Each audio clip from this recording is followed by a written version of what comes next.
গতকালকের প্রতিবেদনে বলেছিলাম, দিল্লিস্থিত তার বাসভবনে আওয়ামী লীগের কয়েকজন নেতা মন্ত্রীর সঙ্গে আলোচনায় বসবেন শেখ হাসিনা। এরকম বৈঠক বা আলোচনা এই প্রথম করছেন তিনি। দেশ ছেড়ে দলের বহু নেতা মন্ত্রী ভারতে আশ্রয় নিয়েছেন। তিনি চাইলে তাদের সঙ্গে আলোচনায় বসতে পারতেন। যতদূর জানি তিনি চাননি এবং কোনো অনুরোধও পাঠাননি ভারত সরকারের কাছে সে ব্যাপারে।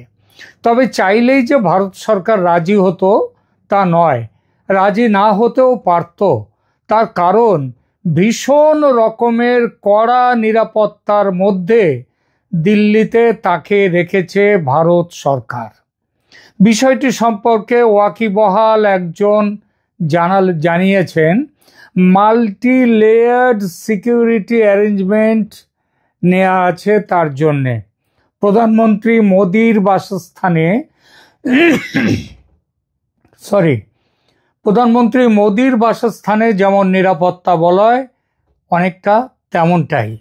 এর আগে দলীয় বৈঠক না করলেও দলের নেতা মন্ত্রীদের কারো কারো সঙ্গে ফোনে কথা বলেছেন নেত্রী। তবে সে ফোন তাকে দেয়া হতো নিরাপত্তা সম্পর্কে নিশ্চিত হওয়ার পর।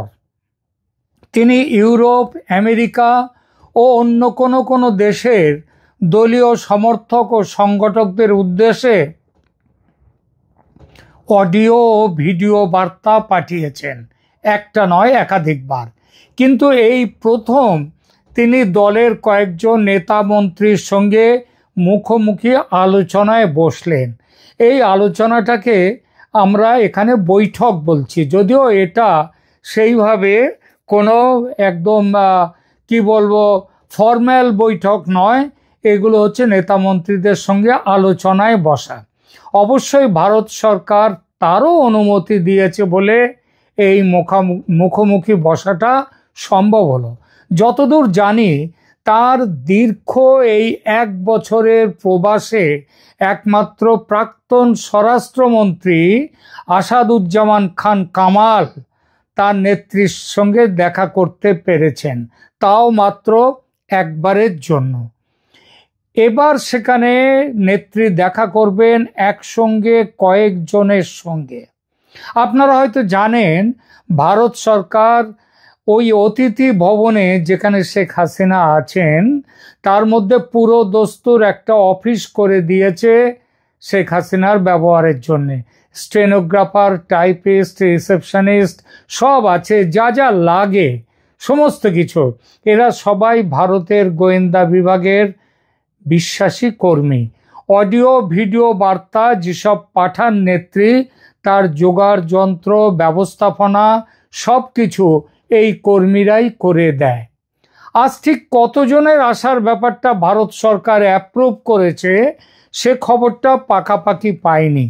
খুবই গোপনীয়তায় ঢাকা যারা আসবেন তাদের পরিচয়। তবে দিল্লির যে সূত্র থেকে খবর পেয়েছি তিনি বলেছেন, নেত্রীর সঙ্গে দেখা করার জন্য যাদের আসার কথা তাদের নাম কোনো পক্ষ থেকেই প্রকাশ করা হয়নি। তবে চর্চা চলছে এই নামগুলো থাকার সম্ভাবনা খুব বেশি এবং এদের সঙ্গে যোগাযোগ করা হয়েছে নেত্রীর নির্দেশ মতো তাদের আসার জন্য। এই তালিকায় প্রথমে আছেন প্রাক্তন স্বরাষ্ট্রমন্ত্রী আসাদুজ্জামান খান কামাল, তারপর মেজর জেনারেল তারেক রহমান সিদ্দিক, যিনি ছিলেন শেখ হাসিনার প্রাক্তন প্রতিরক্ষা ও নিরাপত্তা উপদেষ্টা, আবার শেখ হাসিনার বৈবাহিক সূত্রে নিকটাত্মীয়। ওবায়দুল কাদের, দলের সাধারণ সম্পাদক ও প্রাক্তন সড়ক পরিবহন ও সেতু মন্ত্রী। জাহাঙ্গীর কবির নানক, ইনি প্রেসিডিয়াম বা সভাপতি মণ্ডলীর সদস্য। মোফাজ্জল হোসেন চৌধুরী মায়া, ইনি মন্ত্রী ছিলেন আবার প্রেসিডিয়াম সদস্য। নূর এ আলম চৌধুরী লিটন, ইনি ছিলেন সংসদে দলের চিফ হুইপ। এছাড়া একজন হিন্দু নেতা এই দলে থাকতে পারেন বলেও শুনেছি। এই ব্যাপারে আওয়ামী লীগ দলের মুক্তিযুদ্ধ বিষয়ক সম্পাদক মৃণাল কান্তি দাসের নাম শোনা যাচ্ছে। এছাড়া বাংলাদেশ হিউম্যান রাইটস ওয়াচ সংস্থার সেক্রেটারি জেনারেল মোহাম্মদ আলী সিদ্দিকীরও এই সভায় এই আলোচনায় থাকার সম্ভাবনা।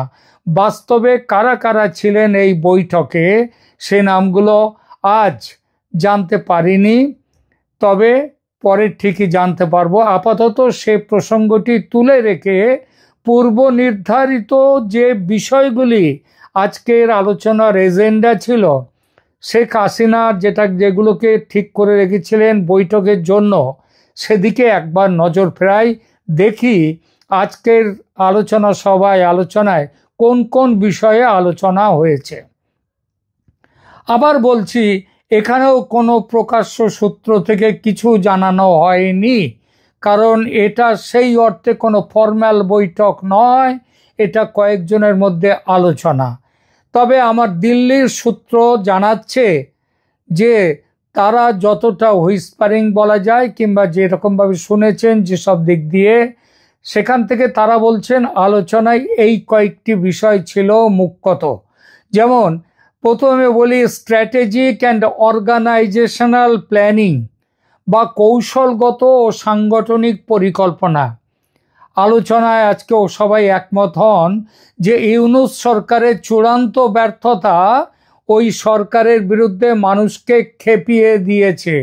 জনতা চলে গেছে বহুলাংশে সরকারের বিরুদ্ধে চলে গেছে ছাত্র সমাজ, সাধারণ মানুষ শেখ হাসিনার শাসন ফিরে আসুক এটাই চাইছে মনে প্রাণে। দলের ঘুরে দাঁড়াবার সময় অতএব এসে গেছে, আর এটা করতে গেলে সংগঠনকে ঢেলে সাজাতে হবে। সেই ঢেলে সাজানোটা কিন্তু এই মুহূর্তে সম্ভব নয়, কারণ যে কোনো মুহূর্তে নির্বাচন আসতে পারে, নির্বাচনেরও খুব দেরি নেই। সুতরাং এই সময় ঢেলে সাজাবার সময় নয়, এখন সকলকে নিয়ে একসাথে চলতে হবে। কারোর বিরুদ্ধে কারোর অভিযোগ থাকলেও সেই অভিযোগগুলোকে খুব বেশি এখন সেগুলো শুনলে চলবে না, গুরুত্ব দিলে চলবে না। সুতরাং এই ব্যাপারে পরিকল্পনা করে এগোতে হবে। নেত্রী একটা 3 সদস্যের কমিটি তৈরি করে দিয়েছেন। তৃণমূল পর্যায়ের রিপোর্ট নিয়ে আগামী 2 সপ্তাহের মধ্যে এই কমিটি পরিকল্পনা চূড়ান্ত করে ফের নেত্রীর সঙ্গে বৈঠকে বসবে। দ্বিতীয় নম্বর হচ্ছে ইন্টারন্যাশনাল অ্যাডভোকেসি বা আন্তর্জাতিক সমর্থন আদায়।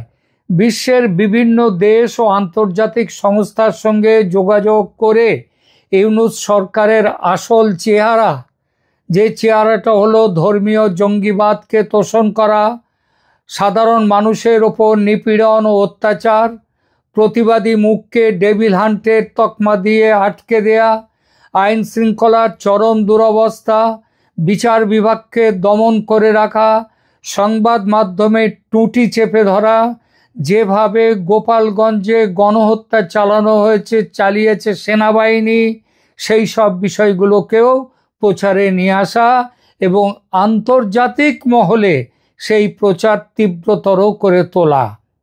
তৃতীয় নম্বর আলোচনার বিষয় ছিল internal leadership and moral boosting বা অভ্যন্তরীণ নেতৃত্ব পুনর্গঠন ও কর্মী সমর্থকদের মনোবল বৃদ্ধি করা। বর্তমান পরিস্থিতিতে কিভাবে মনোবল বৃদ্ধি করা যায় সে বিষয়ে আলোচনা হয়েছে। ইন্টারনাল লিডারশিপ নিয়ে এই মুহূর্তে বড় কোনো হস্তক্ষেপ করা হবে না, কারণ তাতে ভালোর বদলে খারাপ হওয়ার সম্ভাবনাটা বেশি।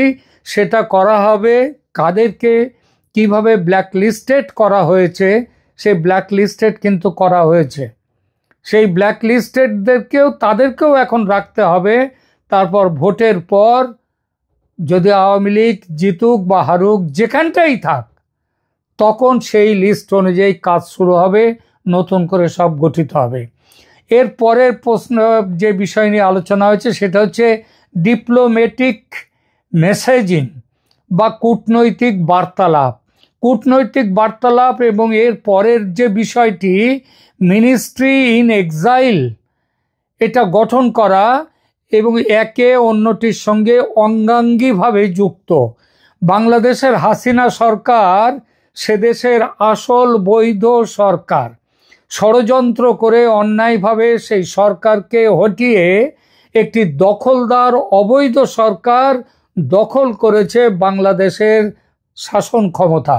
অথচ এতদিন কূটনৈতিকভাবে আওয়ামী লীগ এর বিরুদ্ধতা করতে পারেনি, কারণ এতদিন সে পরিস্থিতি ছিল না।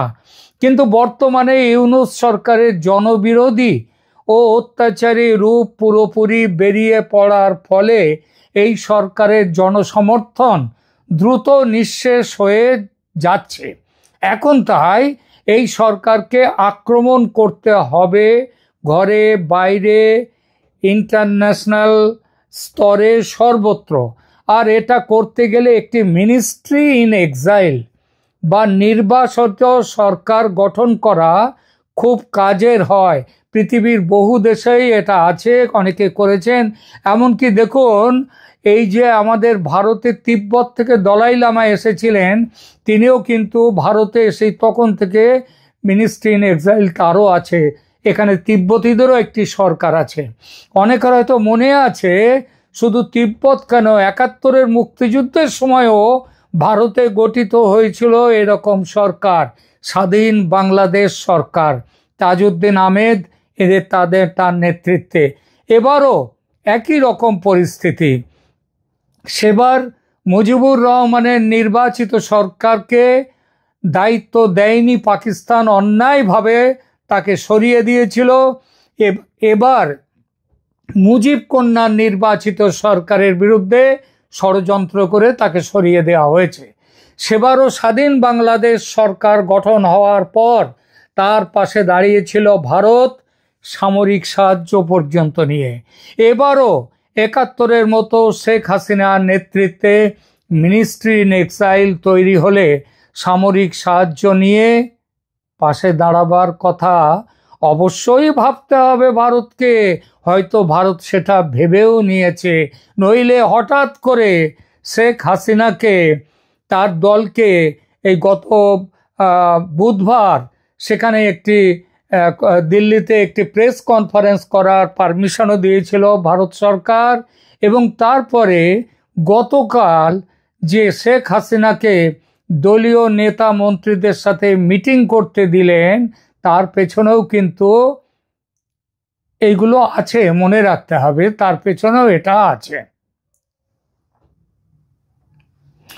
বাংলাদেশের বর্তমান সমস্যার কোনো চটজলদি সমাধান নেই। চটজলদি সমাধান এর হয় না, আস্তে আস্তে একটু একটু করে এগোতে হবে।